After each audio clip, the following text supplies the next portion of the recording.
巴黎奥运模线金牌女将林旭婷等7名选手今日参加新北市政府所举办的感恩大会，感谢这些选手因的打拼甲付出。伫会后，搁再参加签名会，支持吸引真侪支持者来到现场排队互因签名。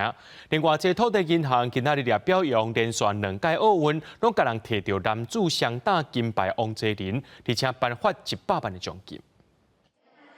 我们自己家乡的这个家长哦，请巴黎奥运模性具金牌女将林旭婷伫白写字典馆签名，新北市长侯友宜变做卖将，爱教练詹志强嘛做伙签。侯友宜搁赠送特制的加油机仔，感谢选手的付出。在这趟旅程遇上更好的自己。包括林旭婷等7个国手15参加新北市政府举办的感恩大会，因为国际奥会甲国际群众感情拍歹，各界伫关心林旭婷未来是毋是还会当参加后一届奥运。旭婷是讲，台湾已经加入新的国际组织世界拳击协会，会持续争取比赛积分。未来也会有更积极的去参与他们的一些赛事。那希望说，当然就是一切都是往好的方面去发展，这样。希望自己可以成为日本跟台湾的桥梁，向强国日本吸收到更好的资讯。 选手搁参加签名会，吸引真侪迷将到场排队签名。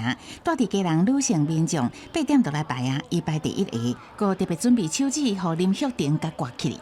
东西可以让我们看一下吗？一个戒指，谢谢我们一个戒指。你请谁帮你戴戒指？李玉婷。台湾土地银行同时间是表扬完成奥运男双金牌2连霸的羽球国手王泽林，颁发100万的奖金。泽林嘛，趁机回替队友争取更好的训练条件。 希望说有一个新的场馆、新的宿舍，甚至人员的扩编，让我们的选手能更安心、更安稳，接受更好的训练，然后培养更多的世界冠军、奥运金牌。因为利用要退役，王泽林要甲少年选手曲尚杰做新组合，希望未来合作争取好成绩。总统赖清德16日接见奥运英雄，举行英雄 party， 再搁进行台湾英雄大游行。台北市政府嘛，刷落举办流行 party， 为英雄来赞声。记者综合报道。